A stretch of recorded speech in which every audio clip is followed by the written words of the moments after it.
በድጋሚ መልካም አውደ ዓመት እየተመኘን አሁን ደግሞ በስለ ጤናው ሰዓታችን ላይ ደርሰናል። አይምሮም ህክምና ያስፈልገዋልና ዛሬ ሮቤል በኢዝ የአይምሮ ህክምና ማዕከል ተገኝቶ የህክምና አሰጣጡን ያሳየናል። አሁን እንግዲህ በኢዝ የአይምሮ ህክምና ማዕከል ውስጥ ምን አገልግሎቶች አሉ የሚለውን አብረን እናያለን። ፕሮግራሙን አይተን እንመለስ። ስለ ጤና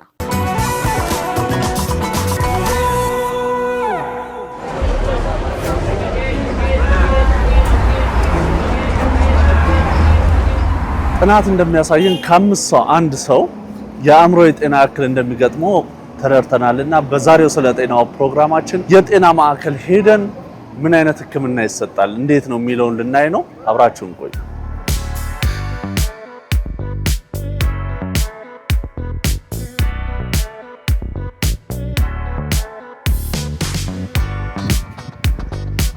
ሮቢ ደህና ኮንደና መጣ ኮንደና ቆይ ሁሉ ሰላም ሰላም ነው ይዘዋል መስከረም አለለ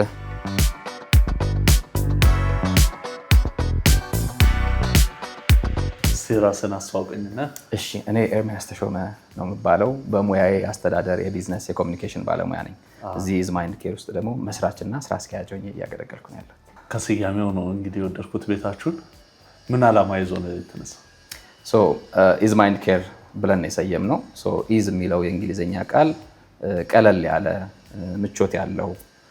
ለምንድን ነው ከዚህ የመጣ ነው? ብዙ ጊዜ አእምሮ ጤና ላይ የማግለል ምቾት ያለ መሰማት፣ ሰው እንደ ልቡ ሆኖ የመታከም ነገር ብዙም የለም እና ያንን ስያሜም ስናመጣ ሰዎች ተመችቷቸው ቀለል ብሏቸው ጥሩ በሆነ እንዳያችሁት ጥሩ በሆነ ኤንቫይሮንመንት እንግዲህ እንደዚህ ስናዘጋጅ ሰዎች ቀለል ብሏቸው ደስ ብሏቸው መጥተው እንዲታከሙ ነው። ስለዚህ የአእምሮን ጤና ከዛ አንግል አፕሮች ልናደርገው ፈልገን ነው። እንግዲህ ሮቢ ዓላማው ኢዝ ማይንድ ኬር የተመሰረተበት ምክንያቱ እንደምታውቀው በሀገራችን የአእምሮ ጤና ክፍተቶች አሉ።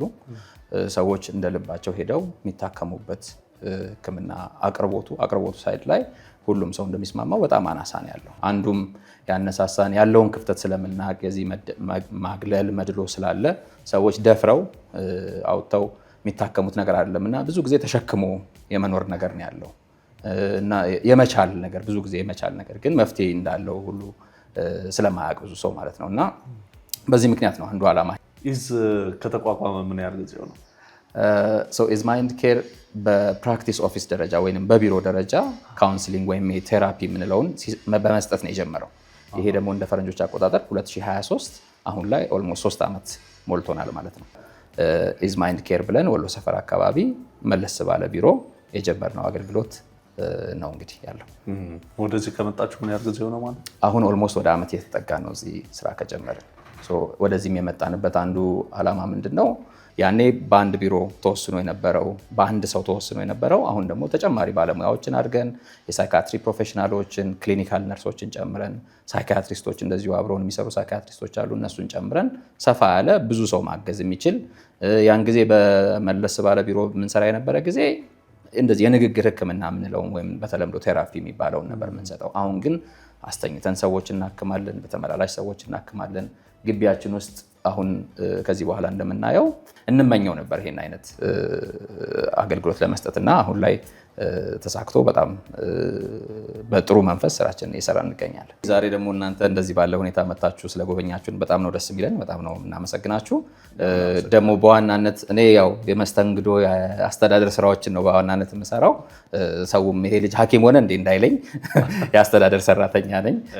በዋናነት ይህን ስራ የምትሰራው የኔ ፓርትነር ዶክተር ጃለኔ በቀለ ነች። እሷ ጋር ደግሞ እንግባና በዋናነት በዲቴል የምንነጋገረውን ነገር እናያለን።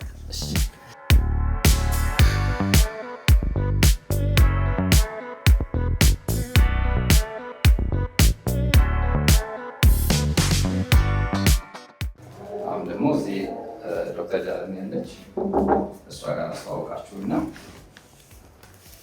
ሰላም ዶክተር። ሰላም ሮቤል፣ እንዴት ነህ? ሰላም ነው። እንኳን ደህና መጣ። እንኳን ደህና ቆይሽ። የራስሽን አስታውቂ። እሺ፣ እኔ ዶክተር ጃለኔ ይባላለሁ። የስነ አእምሮ ስፔሻሊስት ሐኪም እና ከባለቤቴ ጋር በመሆን የኢዝ ማይንድ ኬር መስራች ነኝ። እንዲሁም በኢዝ ማይንድ ኬር በዋና ሳይካትሪስትነት እያገለገልኩ ይገኛለሁ። ምን ያህል ጊዜ ሰራሽበት? አጠቃላይ በስነ አእምሮ ህክምና ወደ 6 ዓመት አካባቢ ሰርቻለሁ። በኢዝ ማይንድ ኬር ደግሞ አጠቃላይ ወደ 4 ዓመት ገደማ ሰርቻለሁ። አሁን የአእምሮ ጤና ስንል ምን ማለታችን ነው? አእምሮ ጤናችን ደግሞ ታወከ ስንል ደግሞ ምን ማለታችን ነው? የአእምሮ ጤና ስንል አእምሮአዊ፣ ስነ ልቦናዊ እና ማህበረሰባዊ ጤናን በአጠቃላይ የሚያካትት ሲሆን የአንድ ሰው አእምሮ ጤና የተጠበቀ ነው ወይም ጤነኛ ነው የምንለው እነዚህን ሁለንተናዊ ጤናዎች ጤናማ በሆነ መልኩ መምራት ሲችል ነው። አሁን ሰው የመጀመሪያ ጤና የአእምሮ ጤና እክል አለብኝ ብሎ በምን አይነት ሁኔታ ሲሆን ነው የሚመጣው?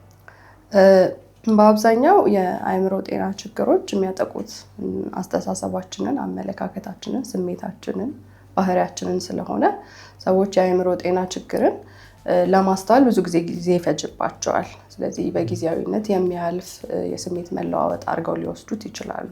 ስለዚህ በጣም በከፍተኛ ደረጃ ችግሩ ሲከፋ ዕለት ተዕለት ህይወታቸውን ማከናወን ሲያቅታቸው መረበሹ በጣም እየጨመረ ሲመጣ ነው ሕክምናን ለማግኘት የሚመጡት። ነገር ግን በአሁኑ ጊዜ የግንዛቤ ማስጨበጥን በደንብ እየጨመረ እንዲመጣና ሰዎች የባህሪ ለውጦችን፣ የስሜት መቀያየሮችን፣ የአስተሳሰብ መዛባቶችን ሲያስተናግዱ ችግሩ ገና ከመስፋቱ በፊት ወደ ሕክምና ቢሄዱ በጣም ይመከራል ማለት ነው። አሁን በተለምዶ ከመንፈሳዊ ነገር ጋር የምንላቸው ነገሮች አሉ። እነሱን ልዩነቶች ብትነግሪኝ ደስ ይለኛል። አሁን የአእምሮ ጤና መታወክና መንፈሳዊ ችግሩ ያለበት ይሄ በአብዛኛው ማህበረሰብ ውስጥ የሚስተዋል የተሳሳተ አመለካከት የምንለው መካከል ነው።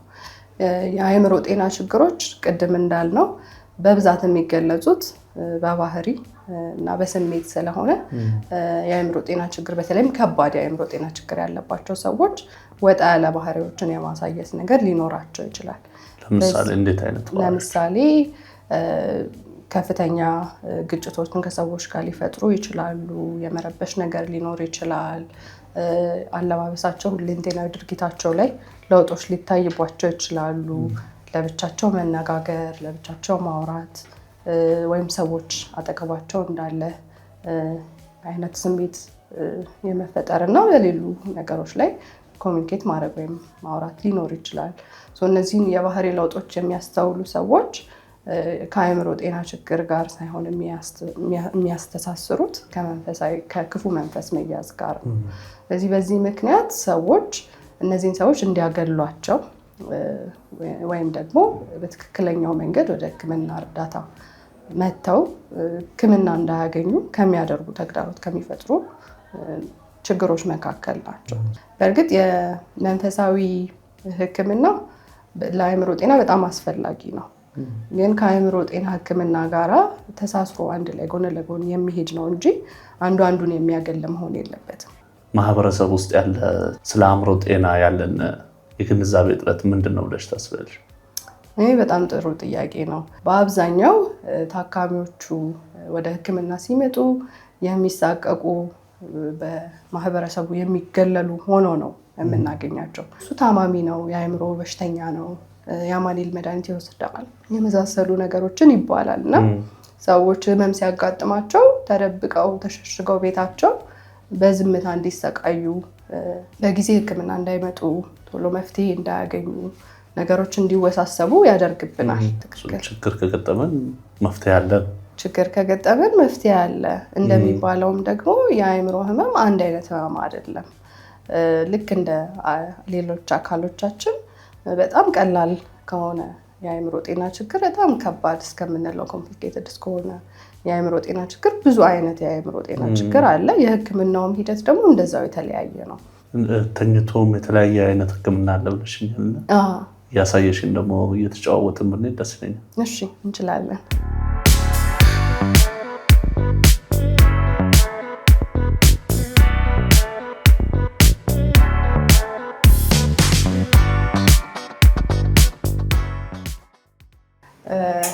ያው አንዳንድ ጊዜ የስነ አእምሮ ህክምና የሚከታተሉ ታካሚዎች ከሴፍቲያቸው ጋር የተያያዘ ስጋቶች ሊኖራቸው ይችላል። ስለዚህ የእነዚህን ታካሚዎች ህክምናቸው የተረጋጋ ሁኔታ ላይ እስኪደርስ ድረስ የተጠበቀ ኤንቫይሮንመንት ላይ እንዲቆዩ ታሳቢ ያደረገ ነው። እና እዚህኛው ፍሎር ላይ ምንድነው አሁን ያለው?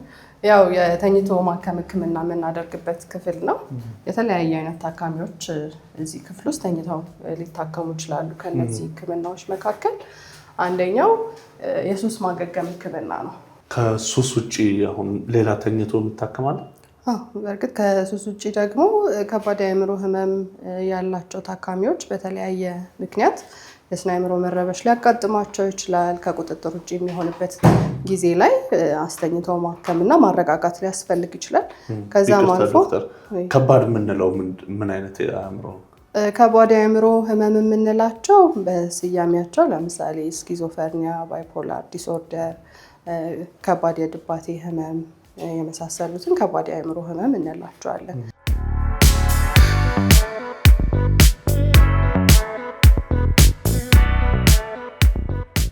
ስለዚህ ሁሉም ክፍሎች ሴፍቲያቸው የተጠበቀ ነው።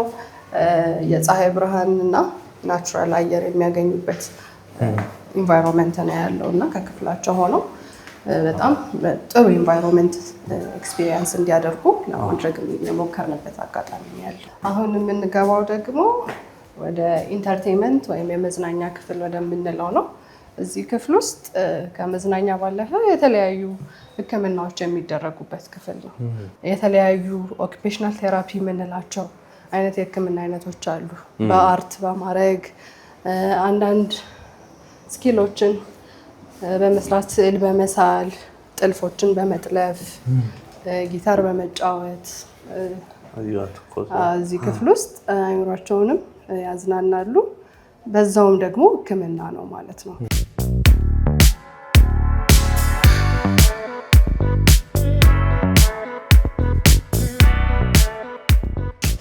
ይሄ ቦታ ደግሞ አካል ጉዳተኛ ለሆኑና አቅመ ደካማ ለሆኑ ሰዎች ለመንቀሳቀሻ ተደርጎ ተዘጋጅቶ የተቀመጠ ቦታ ነው። በዊልቸር መንቀሳቀስ የሚችሉበት ቦታ ነው። በዚህ በኩል ደግሞ ያው ሴፍቲው የተጠበቀ ነው። ይሄ ቦታ እንደምታየው የግሩፕ ቴራፒ የምናደርግበት ቦታ ነው። ንጹህ አየር እያገኙ በጥሩ ተፈጥሯዊ ቦታ ላይ በጋራ ተመሳሳይ ኬዝ ያላቸው ሰዎች ጉዳያቸውን የሚወያዩበት ከባለሙያ ጋር ዲስከስ የሚያደርጉበት የሚናፈሱበት ቦታ ነው ማለት ነው። ይሄ ቦታ ደግሞ የተለያዩ ጌሞችን የሚጫወቱበት ተጫጭሷል። ጠዋት ደግሞ ከእንቅልፋቸው ክፍላቸውን አስተካክለው ከወጡ በኋላ ፊዚካል ኤክሰርሳይዝ ስፖርቶችን የሚሰሩበት ከዛ በኋላ ደግሞ ጌሞችን የሚጫወቱበት ቦታ ነው። ብዙ ጊዜ ጠዋት ተነስተው ስፖርት ከሰሩ በኋላ ነው ወደ ቁርስ የሚሄዱት። እዚህ የሚሰሩት ምግቦች በኒውትሪሽኒስቶች ተጠንተው ለእያንዳንዱ ታካሚ እንዳለው የጤና ሁኔታ በኒውትሪሽኒስቶች ሪኮመንዴሽን መሰረት ነው የሚዘጋጀው ማለት ነው።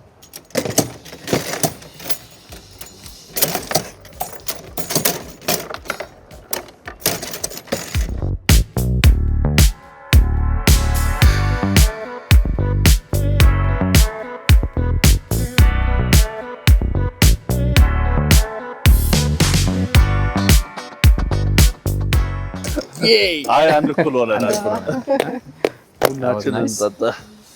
ቡናችንን እንጠጣ አይደለ?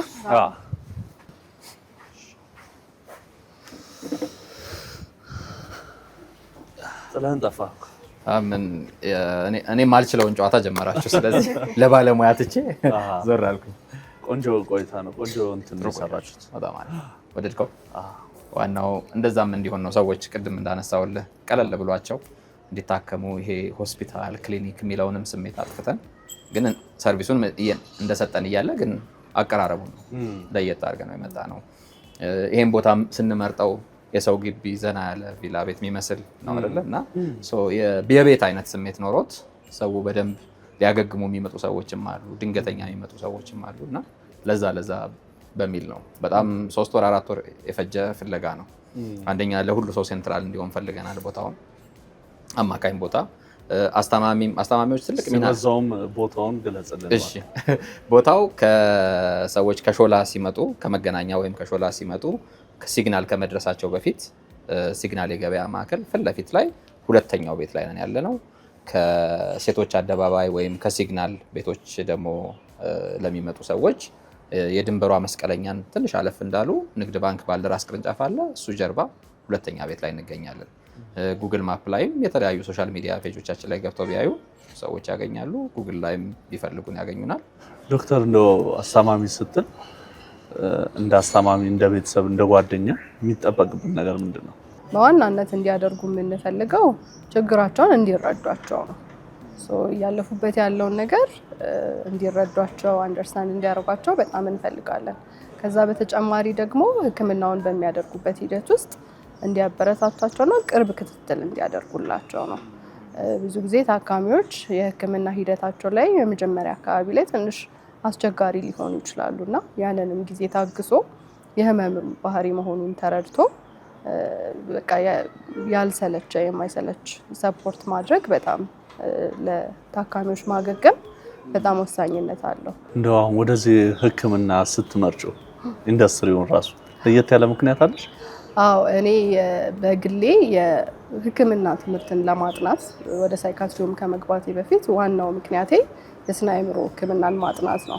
ይሄ ደግሞ የሆነበት ምክንያት በራሴ በግል ህይወቴ የቅርብ የሆነ የቤተሰብ አካልን በስነ አእምሮ ህመም ምክንያት ስላጣው ነው። ይሄ ደግሞ ለስራው በጣም ከፍተኛ ፓሽን እንዲኖረኝና የመፍትሄ አካል እንደሆን ገፋፍቶኛል እና የስነ አእምሮ ሕክምና ለእኔ ሙያ ብቻ አይደለም፣ በጣም ለልቤ ቅርብ የሆነ ጉዳይም ነው እና በጣም የምወደው ፊልድ ነው እና ብዙ ማገልገልም መስራት እፈልጋለሁ በዚህ ዙሪያ።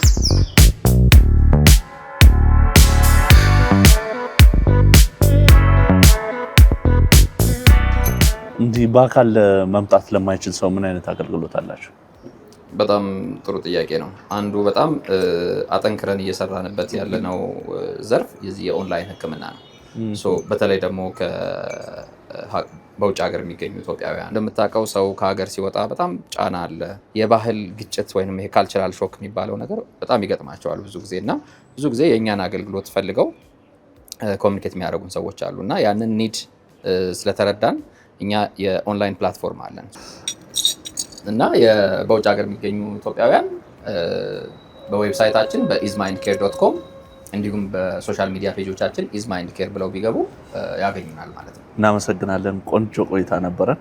እኛም በጣም ነው መጥቼ ደግሞ ስለጎበኘው ደስ ብሎኛል። እኛም በጣም እናመሰግናለን።